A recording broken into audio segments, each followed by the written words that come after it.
the dusty heart of the American frontier, where fortunes were built on the backs of cattle and dreams lay scattered across endless plains. One marriage promise would set tongues wagging across 4 territories. Hamilton Hammer McAllister. The wealthiest cattle baron this side of Dodge City had everything a man could ask for, except a wife. When he finally agreed to marry townsfolk, expected him to pick a ravishing southern belle or a glamorous heiress fresh off the stagecoach from the east. Instead, he chose Harriet Hattie Blake, a woman rumored to be as plain and unremarkable as a patch of dirt. What she did next, however, would change all their lives forever. In the summer of 1878, the fierce Kansas sun had turned the prairies near Dodge City into a brittle carpet of ochre. The dryness crackled underfoot, forming dust clouds around stagecoaches and wagons as they clattered along the rutted roads. This was cattle country, an endless expanse of rolling plains dotted with sprawling ranches, and the promise of wealth for those with the grit and vision to seize it. Hamilton Hammer McAllister was one such man. He had arrived a decade earlier with nothing but a borrowed horse and a small herd of half-starved cattle. Through raw determination, cunning negotiation, and a cold readiness to defend what was his hammer had built his ranch McAllister Range into an empire. By 1878, it boasted over 25,000 acres of prime grazing land, with thousands of longhorns stamping hoofprints into the soil. McAllister Range was no ordinary ranch. It was rumored to be protected by men as tough as coffin nails. A small cavalry of armed ranch hands, each loyal to Hammer's iron-fisted rule, watched the boundaries driving off rustlers and would-be homesteaders. The largest structures on the property were the bunkhouses and barns, but the main house, Hammer's own home, stood in the center like a fortress. Built from sturdy timber and reinforced with stone, it was a testament to his wealth and power. Yet beneath the surface of that well-oiled machine lay anxiety. Dodge City was booming, and with the newly laid tracks of the Atchison, Topeka, and Santa Fe Railway bringing progress further west, land prices soared. Expansion beckoned. Hammer, never one to miss an opportunity, wanted to push beyond the boundaries of his current holdings to reach deeper into unclaimed land, ripe for grazing and speculation. But in matters of social standing, one detail repeatedly caused him shame. He was still unmarried at the age of 35. Society's whispers reached his ears. The wealthy ranchers of the region, like the Farnsworths and the Claytons, considered him little more than an unsophisticated upstart. Yes, they respected his ruthlessness and business acumen, but in parlors and dinner parties the question always echoed, if Hammer McAllister was so successful, why couldn't he find a bride? The question was not entirely fair, nor entirely correct. Women had thrown themselves at Hammer. He had been propositioned by hotel heiresses, by Eastern socialites, hungry for the thrill of the frontier, and by desperate matchmakers eager to marry off a daughter to one of the richest men in Kansas. But Hammer's heart held no eagerness for love. He believed women were more trouble than they were worth, mostly. He also believed that one day the right arrangement might serve his business interests, and if love didn't come, at least the arrangement would be mutually beneficial. That arrangement arrived unexpectedly on a scorching July afternoon inside the dark interior of a stagecoach. A dusty letter from a distant cousin carried surprising news. Harriet Hattie Blake, the daughter of a once prominent rancher from Texas, had lost her homestead to an ill-timed drought and unscrupulous bankers. Rumor said she was plain as sackcloth. Even her own father had referred to her as a fine worker, if not a fine sight to look at. But Harriet was in dire straits, living under the mercy of a distant aunt who had no sympathy for her. Hammer read the letter twice. Hattie had no prospects, no dowry, and no illusions. But she was from ranching stock, and rumor had it that she knew her way around cattle better than most men. Hammer hated to think of a fellow rancher's daughter tossed to the winds. With her father gone, Harriet was truly on her own. An odd spark of compassion flared inside him. Perhaps if he offered her a marriage of convenience, he'd gain a partner who knew the ranching life. Marrying a plain woman might have its benefits. She wouldn't be after him for frivolous reasons, and she might prove grateful, loyal, and wholly dedicated to the business. Without second-guessing, he sent word to Harriet Blake in Texas he would sponsor her trip to Dodge City. If she agreed to marry him, she would have a home and security. Unsure of what to expect, Harriet accepted. A quiet hush fell over McAllister Range when the letter confirming her arrival arrived.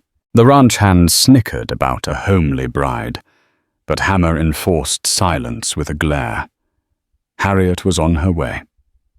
Heat waves shimmered on the horizon the day Harriet's stagecoach arrived. Standing outside the Dodge City station, Hammer was flanked by two of his foremen, each man wearing a wide-brimmed hat and a stern expression. Around them, travelers bustled, dust swirling.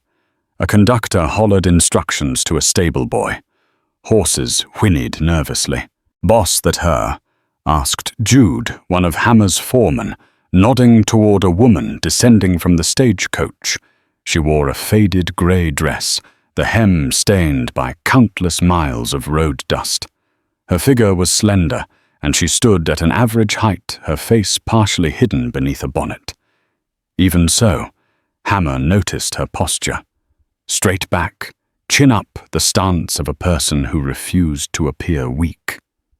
That's her, Hammer said. When Harriet pushed the bonnet back from her face, Hammer regarded her carefully. Yes, her face was plain. A light dusting of freckles covered her cheeks. Her complexion was weathered by the sun, and her thin lips pressed into a firm line. She had a slightly crooked nose, as though it had once been broken and never healed properly. But her eyes, they were a striking shade of green, direct and unwavering. In that moment, Hammer realized that beneath the rumors of her plainness, Harriet possessed an arresting intensity. She hesitated before she stepped fully down, searching the small crowd for the one who had offered her salvation. Hammer advanced, towering over the other men in his impeccably tailored suit. Removing his hat, he said, "Welcome to Dodge City, Miss Blake." Harriet, clutching a modest valise, gave a quick nod. "Mr. McAllister, thank you for meeting me." Her voice was calm and controlled, but Hammer detected a quiver in her tone. Was it from fear or uncertainty? He offered his arm. Harriet looked unsure for a fleeting moment, then slipped her hand onto his forearm. Her hand was calloused, confirming she was no stranger to hard work. They exchanged few words on the way to the wagon that would take them to McAllister Range. Harriet was grateful but guarded. Hammer's foremen, Jude and Cody, followed close behind, exchanging knowing glances. Everyone in the station turned to watch. This was big news. Hammer McAllister's new bride had arrived in full daylight, not under the secrecy of night. Soon they were on the road. Dust clung to every surface as the wagon jolted over rocks. Hammer finally broke the silence. "I heard about your father," he said softly. Harriet nodded. "He was a good man, but he trusted the wrong people. I appreciate what you're doing for me." Hammer chose his next words carefully. He wasn't one to mince words, but he recognized the delicate nature of this arrangement. "Let's be clear. I don't expect romance. I'm offering you security and a role at my ranch. We marry you help with ranch operations, and in return, you'll have a home." She gave a firm nod, looking at the horizon. That's all I want, a chance to work and build something. I won't disappoint you." They rode for hours, passing long stretches of rolling prairie. Harriet took in everything: the color of the soil, the distant herds, the shape of the barns. She asked concise questions about the ranch's water sources, the stocking rates of cattle, and the location of winter feed. Hammer found himself surprised at her knowledge, and a twinge of respect sparked in him. When they finally arrived at McAllister Range, Harriet gaped at the estate. She'd heard it was big, but seeing the sprawling cattle yard, the large barns, and the main house up close was another thing entirely. "Tomorrow, I'll show you around," Hammer said, stopping the wagon in front of the main house. "Then we'll talk about the wedding." They stared at each other for a moment. Harriet offered a tentative smile that softened her features. Hammer, unaccustomed to warmth, simply gave a nod in return. Yet a flicker of something admiration perhaps passed through his mind. Hammer wasted no time. Within 3 days of Harriet's arrival, Dodge City's small chapel saw its most curious wedding in months. The few onlookers, mostly ranch workers and curious townspeople, whispered about the bride's unremarkable face and the groom's stoic expression. The preacher performed the ceremony quickly, reading from a worn Bible under dusty beams of sunlight that filtered through the chapel's simple stained glass windows. After the vows were spoken, Harriet lifted her gaze to Hammer. He offered a gentle inclination of his head. Then, with an air of awkward courtesy, he pressed a brief kiss against her cheek. That was that. They signed the registry, and Harriet became Mrs. McAllister. Outside, the newlyweds posed for a single photograph, the brilliant sun forcing Harriet to narrow her eyes. She stood stiff arms at her sides while Hammer tried to conjure a thin smile. The old photographer adjusted his lens and took the shot. It would later become the talk of the town, pinned behind the bar at the Long Branch Saloon, fueling the rumor that Harriet Blake's crooked nose hadn't even managed to change shape under marriage vows. Yet Harriet felt neither shame nor disappointment. She understood the gossip. She had accepted this marriage for survival, to have a stable life, to ensure she wouldn't starve or be forced to labor in a laundry for pennies.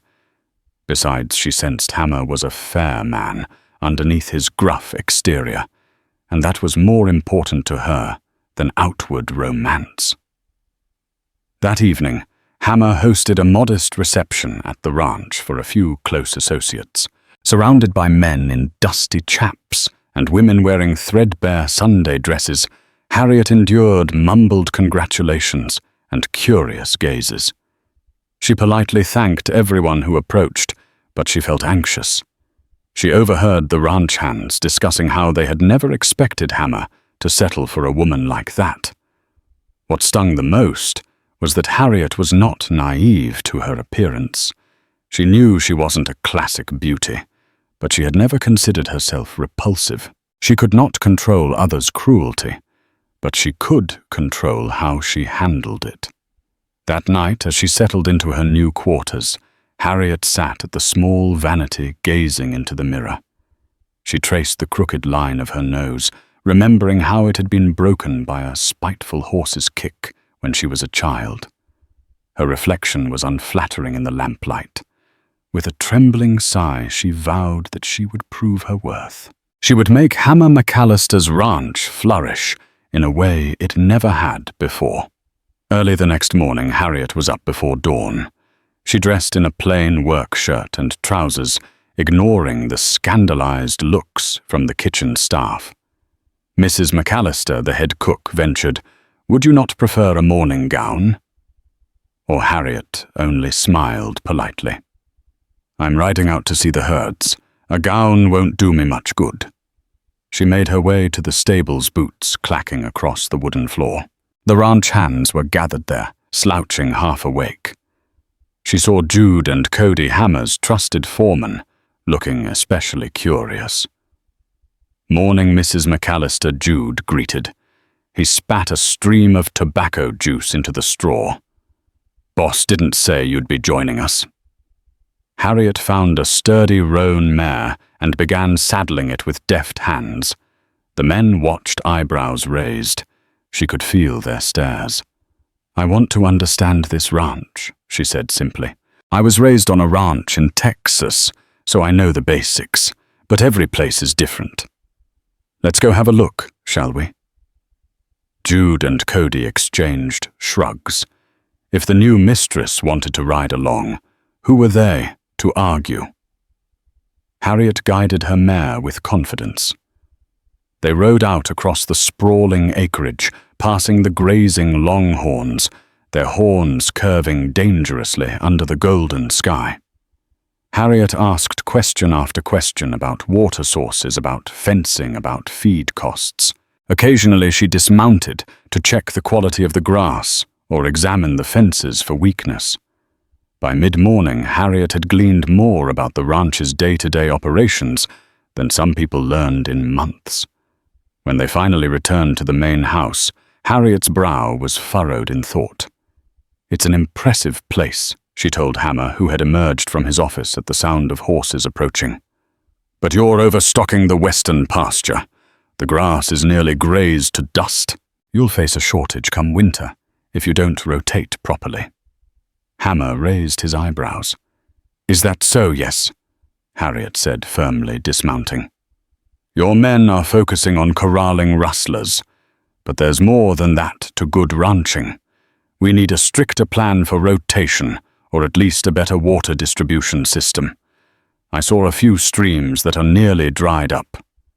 Maybe we can start digging wells. The onlookers, including Jude and Cody, braced themselves for an explosion. Hammer McAllister was not known for tolerating unsolicited advice. Instead, to their surprise, he stroked his chin thoughtfully. I've considered wells, Hammer admitted, but the cost is steep, and steeper than losing a season's worth of cattle, Harriet countered. An awkward silence followed. Finally, a ghost of a smile tugged at Hammer's lips. We'll talk about it inside, he said over breakfast. For the first time, Harriet felt a small wave of triumph. She had expected Hammer to dismiss her concerns. Instead, he opened the door for her and let her stride inside as an equal. She realized that she had discovered a glimmer of respect between them, and that was more precious to her than any silver wedding ring could ever be. As the weeks turned into months, Harriet immersed herself in the ranch's business. She pored over ledgers in the dusty office, balancing costs and studying the cattle markets in Kansas City, St. Louis, and Chicago. She insisted on accompanying Hammer to meetings with suppliers, bankers, and neighboring ranchers. Her presence often drew stares and snickers, but Harriet pushed through the discomfort, winning quiet admiration with her relentless focus and practical suggestions. One day, while Harriet and Hammer sat hunched over the ranch's accounting books, a rider came galloping into the yard. Dust curled around his horse's hooves as he dismounted, rushing in with urgent news for Hammer. Rustlers had hit the southwestern edge of McAllister Range, making off with over 24 head of prime cattle. They were seen heading for the Cimarron River, the messenger panted. We think they might cross into Indian territory. Hammer rose at once, grabbing his hat and gun belt. He turned to Harriet, expecting her to remain behind, but Harriet was already on her feet, eyes flaring with purpose. I'm coming, she said, buckling on a holster that belonged to her father. She had arrived with it, though rarely worn. Hammer hesitated. This is no place for a lady. They're armed thieves, Harriet. She did not flinch. I'm not helpless. Hammer gave a half nod. Suit yourself. They assembled a posse of ranch hands, including Jude and Cody, then rode out to find the rustlers. Harriet's heart hammered in her chest, not out of fear but adrenaline. She had faced ranch raids before in Texas, but never on this scale. The stolen cattle meant a significant financial blow to McAllister Range, and Harriet felt personally invested. She wanted to see the ranch prosper, and yes, perhaps she wanted to prove her worth in Hammer's eyes. Following the tracks across the rolling hills, they reached the Cimarron River by sundown. In the fading light, they caught sight of a small makeshift corral, hidden by thick cottonwood trees. Lanterns glowed, revealing silhouettes of men moving among stolen cattle. Hammer dismounted, signaling to the others to spread out. Harriet found a vantage point behind an outcropping of rock, her pistol drawn, but her nerves tensed. She watched as Hammer and the men crept closer, ready to confront the rustlers. The thieves, however, were no fools. Perhaps they had a lookout posted, or perhaps they saw shadows move in the dying light. Gunfire erupted, muzzle flashes painting the night with bursts of orange. The air ripped with the sound of bullets whizzing in all directions. In the chaos, Harriet kept her head low, scanning for an opportunity. She spotted a rustler, aiming his rifle at Hammer's exposed flank. Without thinking, Harriet rose to one knee, took steady aim, and fired. The rustler dropped with a cry, shot in the shoulder. Harriet's heart pounded. She had saved Hammer from a bullet that might have been lethal. Soon the rustlers realized they were outgunned and fled, leaving behind the stolen cattle. Darkness enveloped the scene, broken by flickering lantern light. Hammer and his men regrouped, rounding up the frightened cattle. Harriet stayed back until she was sure the danger had passed. When Hammer finally approached her lantern in hand, Harriet saw the astonishment in his eyes. "You saved my life," he said bluntly. She brushed it off with a shrug, though her hands trembled from the adrenaline. "You would have done the same for me. And besides, that rustler had it coming." Hammer regarded her silently, as if seeing her for the first time. "Thank you," he said, his voice tight. "I owe you." Harriet tucked her pistol away. "It's my ranch, too. We protect what's ours." They held each other's gaze, the weight of unspoken understanding passing between them. Something changed that night. For all the talk of Harriet being plain or homely, she had revealed an inner fortitude that no beauty pageant could match. Hammer had built his empire on strength and cunning. Now he discovered those qualities in the woman by his side. News of Harriet's bravery spread through Dodge City faster than a prairie fire. Folks who had once scoffed at Hammer's new wife, mocking her appearance, questioning her worth, found themselves whispering a different tune. She had stepped into gunfire to save her husband. Many men admired that. The ranch hands softened their attitudes, giving Harriet respectful nods in the yard. Some even began asking her advice on ranch matters. Yet Harriet sensed friction beneath the newfound respect. She heard rumors that a rival cattle baron, George Farnsworth, was planning an aggressive expansion. Farnsworth had deep pockets and political connections.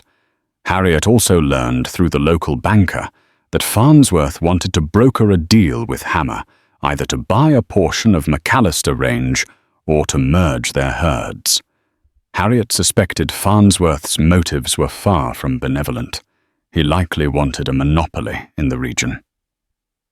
One morning, Harriet found Hammer pacing in his office. Letters lay scattered across his desk. Farnsworth's offered a staggering sum. Hammer admitted to buy the southwestern segment. "It's the same land you said we'd overstocked. He claims it's worthless. So why pay so much for it?" Harriet frowned, scanning the letter. "He knows something we don't. Perhaps he plans to dig wells, or maybe the railroad will extend in that direction. Selling might be a short-term fix, but we'd lose future leverage. I suspect Farnsworth of aiming to control the route to the Chisholm Trail." Hammer nodded, eyes shadowed by worry. "He's cunning. I'd hate to see us lose ground. But Farnsworth can lean on the local politicians. He might use eminent domain if he cozies up to the railroad. Harriet paused. We could expand elsewhere first. Secure water rights build up the ranch's resilience. When Farnsworth sees we won't back down, he might reconsider. Right now, he views you as vulnerable. Hammer gazed at her. What do you propose? She shrugged, her practicality shining. We invest in better wells and fencing. Negotiate with smaller ranchers who are struggling. Bring them under your umbrella. Make them an offer to supply their stock under fair terms. We strengthen alliances and present a united front against Farnsworth. People will side with us if we're fair, especially if Farnsworth has cheated them in the past. Hammer's eyes lit up with a mixture of admiration and skepticism. That'll cost a fortune. Harriet set her jaw. Short-term losses for long-term gains. Farnsworth can't bully a ranch that's too influential to be bullied. A slow grin curved Hammer's lips. You sound more like a cattle baron than I do. Harriet felt a flutter in her chest. Was that a compliment? She returned the smile. Some might say that's exactly what I am. They spent the rest of the morning mapping out a plan of expansion, scribbling notes and figures, discussing potential alliances. Hammer offered Harriet a seat at his desk side by side with him, a symbolic shift from their earlier arrangement where she would stand. Each time their eyes met, Harriet felt a spark she could neither name nor deny. Word reached Farnsworth of the McAllisters' move to build alliances. True to Harriet's suspicions, Farnsworth invited Hammer to a formal dinner in Dodge City's finest establishment, the Dodge House Hotel. Harriet insisted on coming along, determined to observe Farnsworth's maneuvers. Farnsworth's reputation as a polished gentleman with a wolf's cunning preceded him. That evening, Harriet wore her best dress, a simple yet neat burgundy gown that flattered her figure just enough. She still felt painfully aware of her imperfect features, but she held her head high. Entering the Dodge House Hotel's ornate dining room, Harriet saw Farnsworth across the room, chatting with local dignitaries. He was a tall man with salt and pepper hair, a well-groomed beard, and the confident aura of someone who always got his way. McAllister Farnsworth boomed when Hammer approached. Glad you could make it, and this must be your new bride. He turned to Harriet with a practiced smile that didn't quite reach his eyes. Harriet, is it I've heard so much about you? Quite the marksman, they say. Harriet noticed the subtle condescension in his tone but maintained her composure. One does what one must on the frontier, she replied evenly. Farnsworth escorted them to a private table where glasses of brandy and plates of fine roast awaited. Other powerful ranchers and town officials joined them, discussing everything from the upcoming county elections to the possibility of a new railway extension. Hammer kept a close eye on Farnsworth, who steered the conversation toward land deals. Now Hammer Farnsworth said, swirling his brandy, I hear you've been poking around, forming alliances with some of the smaller ranchers. Clever, I must say, but don't spread yourself too thin. The southwestern portion of your ranch, arid, overgrazed. Let me take it off your hands at a fair price. You concentrate on the rest. Harriet spoke up before Hammer could respond. That land is still viable. A few improvements, and it'll turn a profit. We're not interested in selling. Farnsworth's gaze turned icy, though his lips remained curved in a polite smile. Ah, the new Mrs. McAllister is also an expert on land use. My, you've done well, Hammer. Indeed I have, Hammer replied, leaning back. We appreciate the offer, Farnsworth, but we'll pass. Silence clung to the table. Some men frowned, sensing tension. Farnsworth pretended to laugh it off.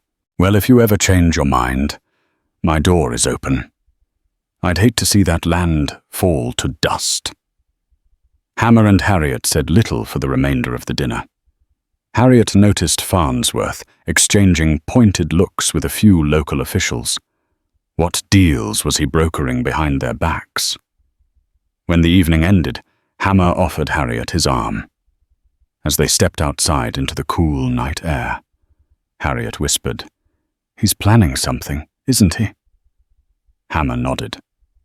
"Count on it." As the rivalry with Farnsworth simmered, Harriet found an unwelcome complication within McAllister Range.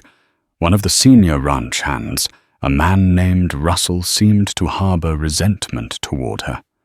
At first it was subtle. He'd failed to carry out her instructions or offer snide remarks under his breath. But as Harriet's influence grew, so did Russell's hostility. One afternoon, Harriet and Jude were reviewing herd counts when Russell stomped over reeking of whiskey. "I've been here 15 years, he muttered. "I ain't taken orders from no new bride who thinks she knows better." Harriet straightened, meeting his glare. "Anyone who works this ranch takes orders from me and from Hammer. If you can't respect that, maybe it's time you moved on." Russell spat at the ground near Harriet's feet. "We'll see about that." He stormed away, leaving Harriet rattled but determined. Jude shifted uncomfortably.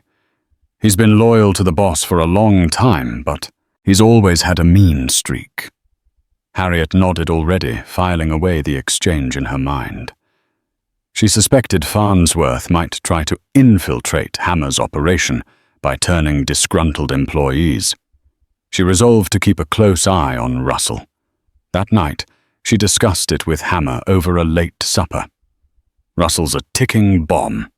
If Farnsworth offers him money, we could find ourselves sabotaged." Hammer grimaced. "He was loyal once, but maybe he feels threatened. I'll talk to him, or I'll fire him if he doesn't straighten up. We can't risk a traitor." Despite Hammer's attempts to smooth things over, Russell remained sullen and insubordinate. Harriet suspected he nursed a deep grudge, one that might soon explode at the worst possible time. As McAllister Range pressed forward, with expansion plans, digging the first well, forging new contracts with smaller ranchers, Farnsworth made his next move. One evening, while Harriet took inventory in the supply shed, a shadow fell across the doorway. She turned, startled, to see Farnsworth himself, standing there, elegantly dressed, wearing a polite but predatory smile. "Mrs. McAllister," he began in a honeyed tone, "my apologies for intruding. Your ranch hand let me in." Harriet's heart hammered. She stepped outside, blinking under the afternoon sun. "You have a habit of showing up uninvited, Mr. Farnsworth." He chuckled. "A man in my position must be resourceful. I came to see Hammer, but perhaps it's you I should speak to. You're the real brains, aren't you?" "I work with my husband, not behind his back," Harriet said icily. "What do you want?" Farnsworth sighed with feigned regret. "I fear Hammer is making unwise business decisions. He's expanding into precarious territory. At the same time, you two have garnered goodwill among the smaller ranchers. So I'll make this simple. Let me buy that southwestern land. I'll pay a premium even more than I previously offered. Think of the security that would bring you financial freedom. No need to struggle with uncertain wells and dry seasons. Let me help you." Harriet stifled a scoff. "You're not interested in helping us. You're interested in cornering the market." He waved a hand dismissively. "Does that matter?" "It's simply business. You're a pragmatic woman. You must realize a guaranteed profit is better than a risky gamble. Moreover, if you stand in my way, I could make life difficult. Politically, legally, even physically." Harriet's blood ran cold. Are you threatening us? He gave a chilling smile, merely cautioning. The West is a harsh place. One misstep can be costly. If anything should happen to your husband, you'd be vulnerable. Harriet's eyes narrowed. What do you mean, if anything should happen? Farnsworth made a small bow. Just something to consider. Good day, Mrs. McAllister. He turned and strolled away, leaving Harriet trembling with anger and a tinge of dread. She hurried to find Hammer. When she relayed Farnsworth's words, Hammer's fury was palpable. He dares to threaten us on our own land, Hammer growled, pacing the office. We'll accelerate the well digging, rally the smaller ranchers. We must not bow to him. Yet Harriet's mind lingered on Farnsworth's ominous remark. If anything should happen to your husband. She glanced at the window, half expecting to see Farnsworth or one of his agents lurking. She felt a surge of resolve. Whatever Farnsworth had planned, she would not let him destroy what she and Hammer had built together. She would stand by her husband, even if it meant confronting Farnsworth's threat face to face. Harriet redoubled her efforts, forging stronger ties with neighboring ranchers.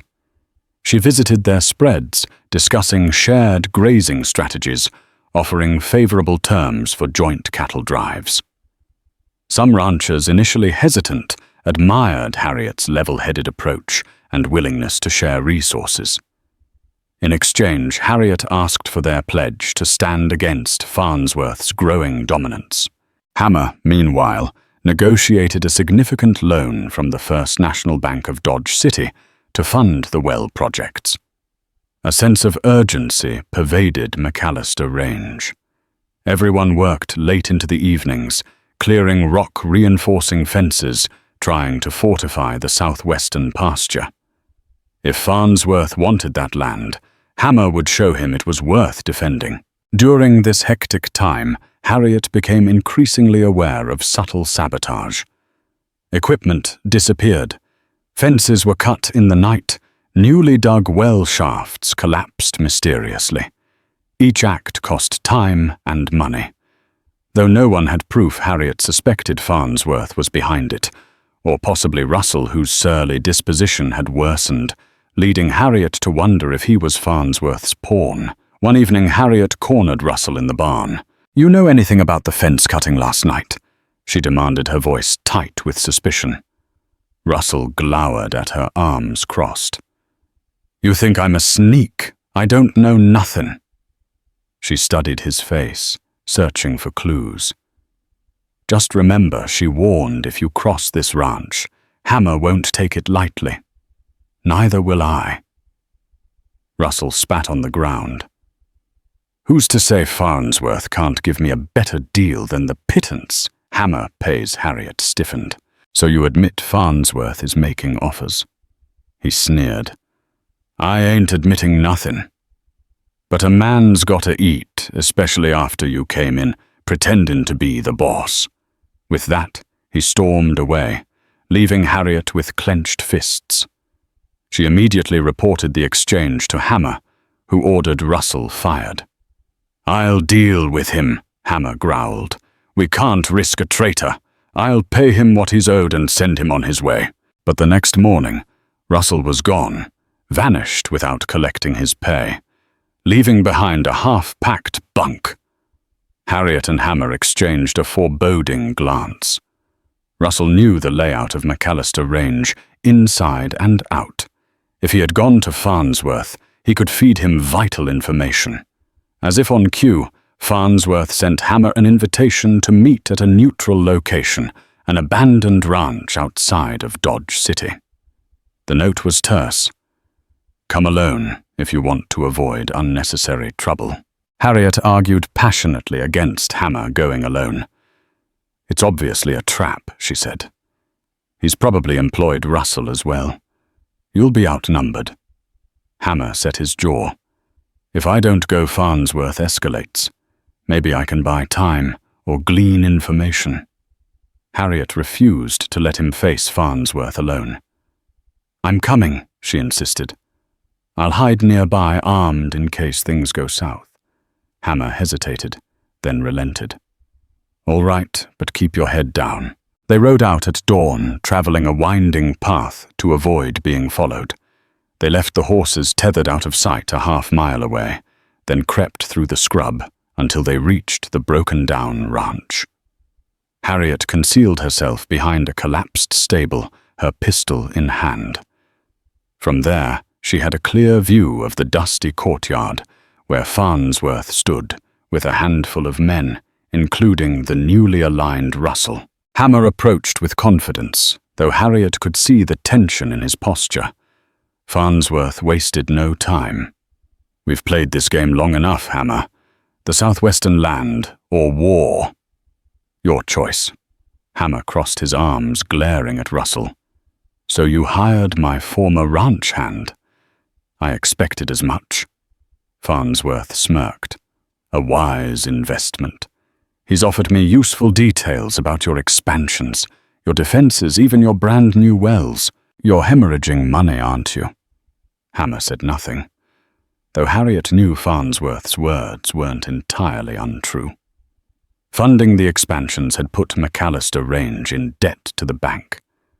Farnsworth sighed dramatically. I'm trying to be civil here. The Southwestern land is worth more to me than it is to you. I'll pay handsomely.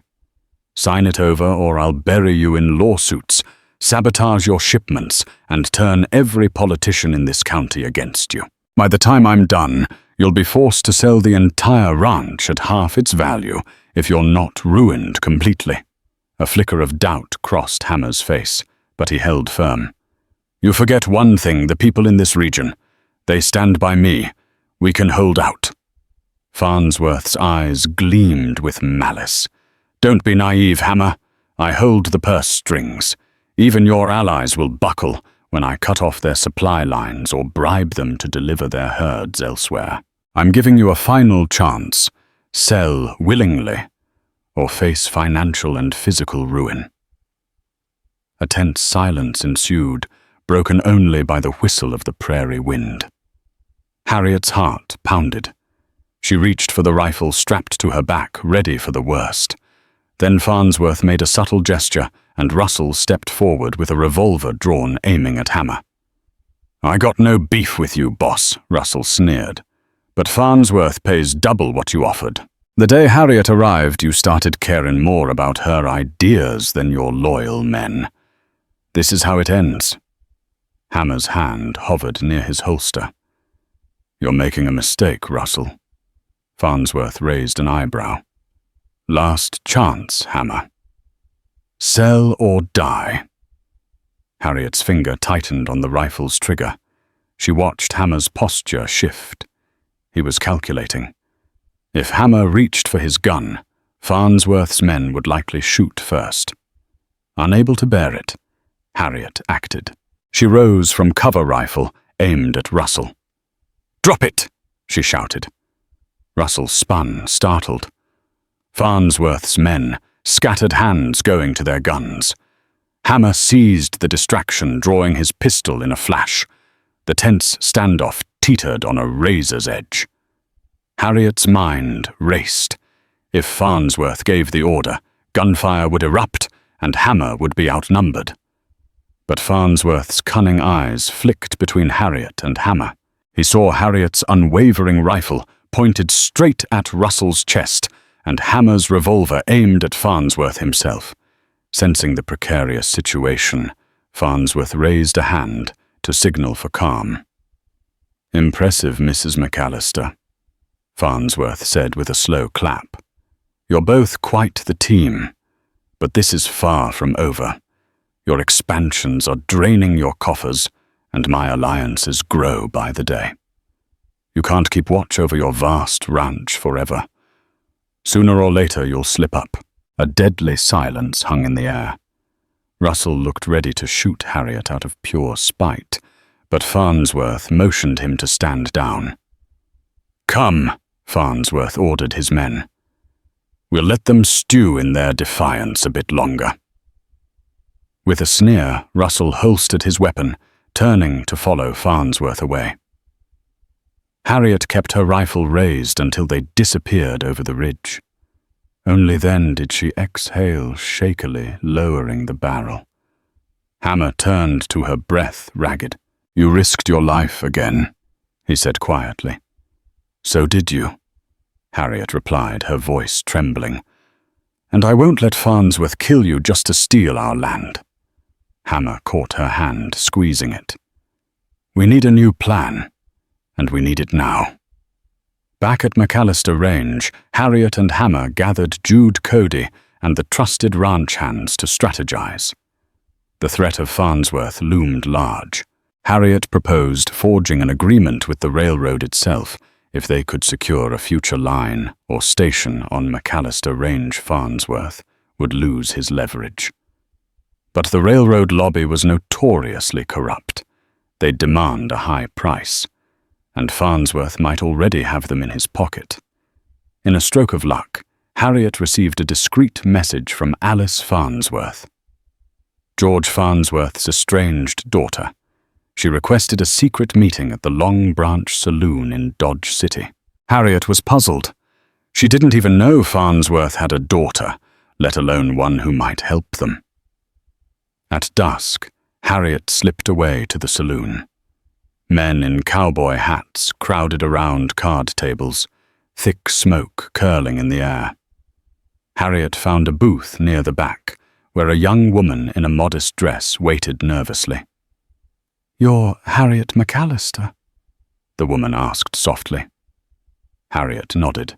"Alice Farnsworth." She dipped her head in confirmation, then looked around to ensure no one was eavesdropping. "I overheard my father's plans. He aims to ruin you and your husband, no matter the cost. I can't stomach it. I don't want his money or his cruelty anymore." Harriet studied Alice, noting the earnest expression on her pale face. "What do you want from me?" A flicker of shame and desperation crossed Alice's features. "I want out. I want to leave Dodge City, start fresh somewhere else. But I need money, and I need to ensure my father won't track me down. If I give you information that can help you stop him, will you help me disappear?" Harriet was astonished. "You're his daughter. How can you betray him like this?" Alice bit her lip. "You've heard of the Farnsworth Ranch in Colorado. My father forced my mother to leave when she became ill, and she died alone, penniless, while he pretended nothing was amiss. Now he wants me to marry some railroad tycoon to expand his empire. I won't be used. I want my freedom."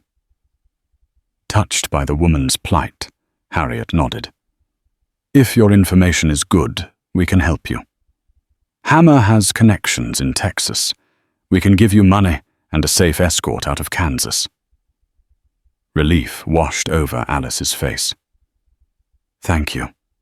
My father has been bribing county commissioners to pass legislation that will claim your southwestern land under the guise of building public roads. He'll then buy it at a discount or force you to sign it over. The final vote is in 2 weeks. You need to sway those commissioners or reveal Farnsworth's corruption. If you can't, the law will be on his side." Harriet clenched her fists. "How can we prove his corruption?" Alice opened her reticule, removing a small notebook. "I've been recording his bribes amounts, dates, who accepted them. If you show this to the right people, Farnsworth could be finished." Harriet's breath caught. "That's the evidence we need. But be careful," Alice warned. "If my father learns I gave you this, he'll kill us both." Harriet returned to McAllister Range, with Alice's notebook tucked safely under her coat. She shared the news with Hammer and their trusted inner circle. The next morning, they hurried to contact the one authority figure who might help Marshal Buckley, a tough but fair lawman known for his integrity. They met Marshal Buckley in a back room of the Dodge City Sheriff's Office. Harriet handed him the notebook. The marshal's brows rose as he scanned the incriminating entries.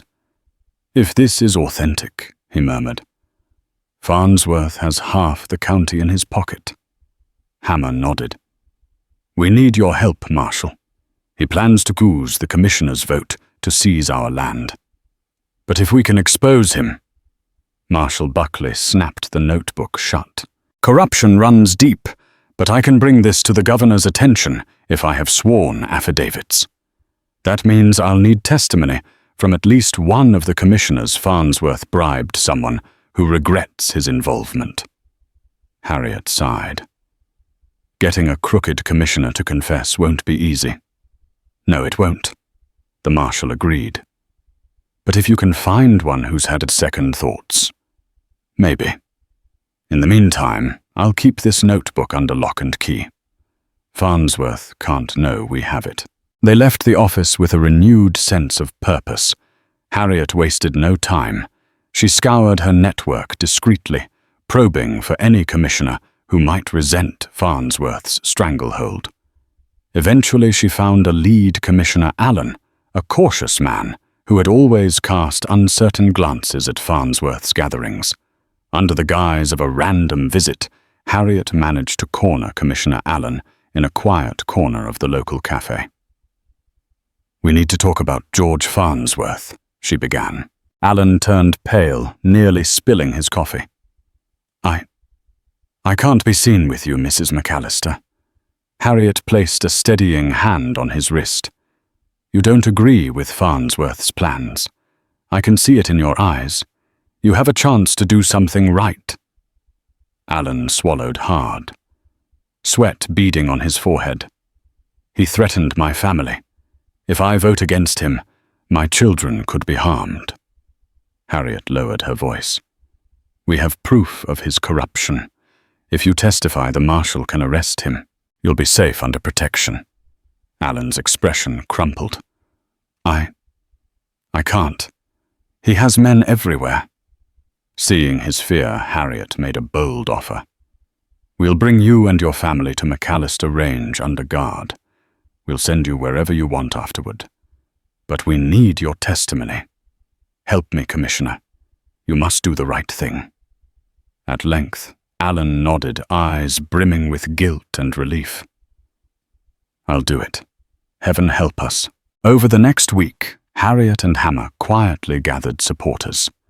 They prepared sworn statements, lined up a safe route for Commissioner Allen's family, and made sure the marshal had everything he needed.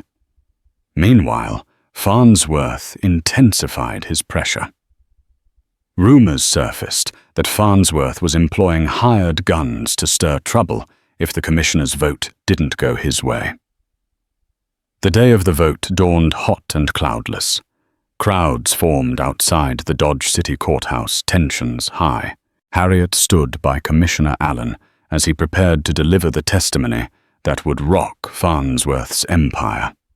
Hammer was nearby with a cadre of loyal ranch hands and armed men prepared to defend Allen if Farnsworth's henchmen tried anything. Inside the courthouse, the air was stifling.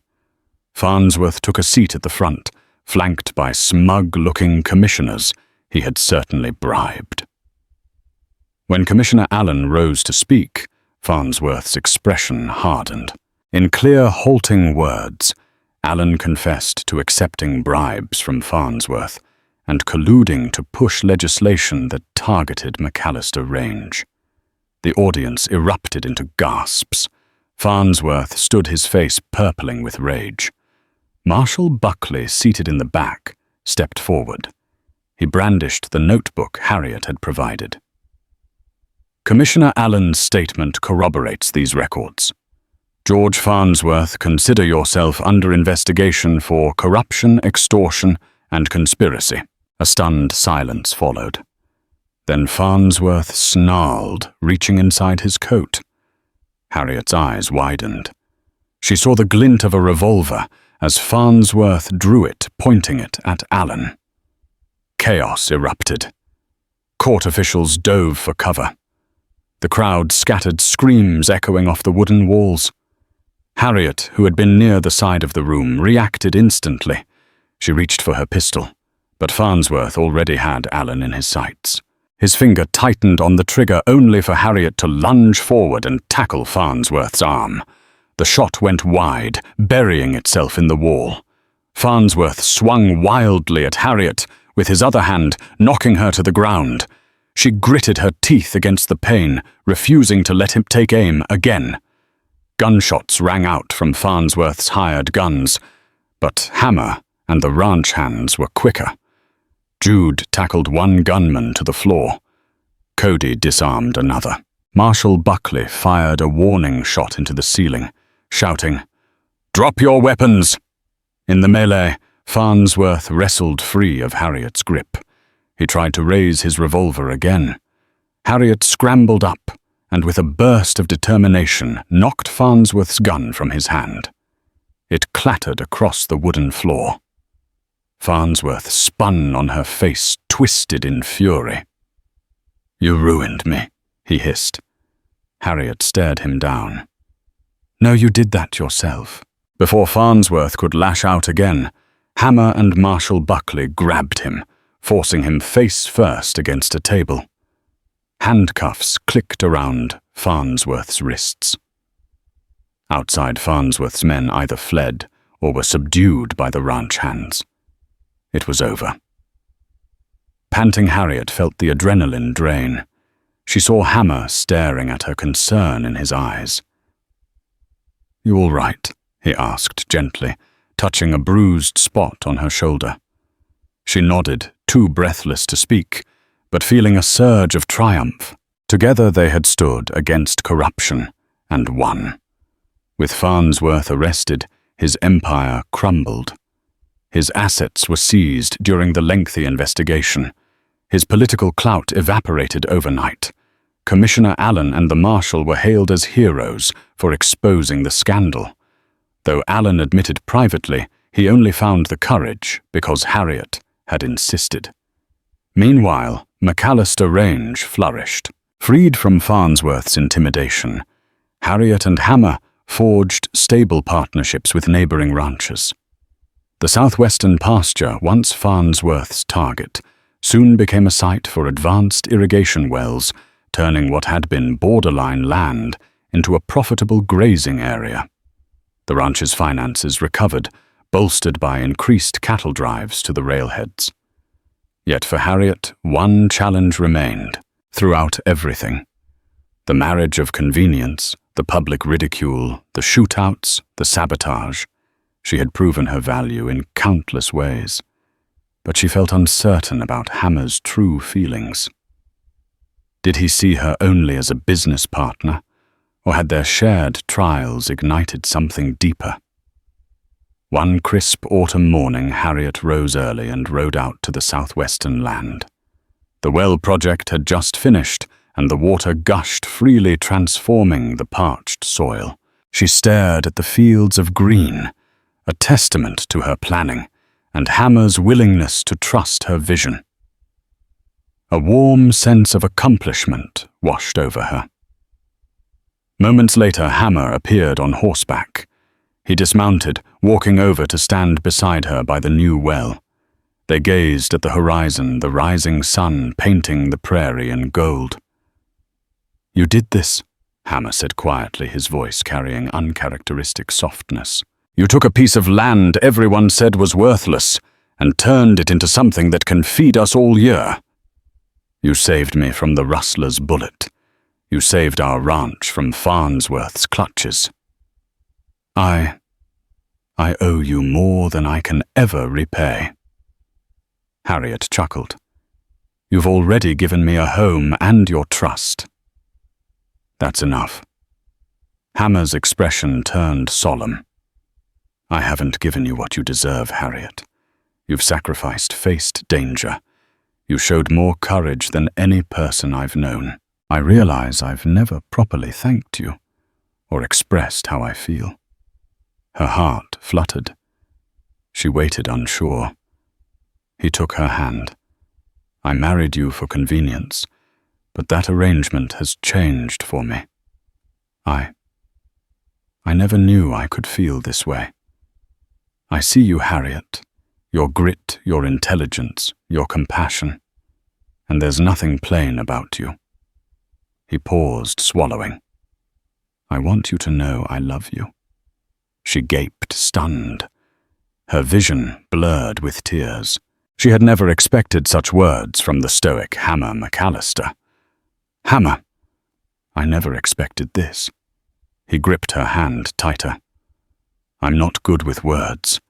You probably noticed that. But you're everything I never knew I needed. If you'll have me not just as a husband on paper, but as a true partner in life, I'd be honored." Tears escaped Harriet's eyes, and she laughed through them.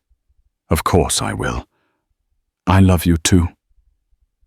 His eyes widened with wonder, as though he'd never dared hope. Gently, he cupped her cheek, tilting her face to his. In the quiet of the prairie morning, they shared a real heartfelt kiss for the very first time. It was not a transaction or a matter of social expectation.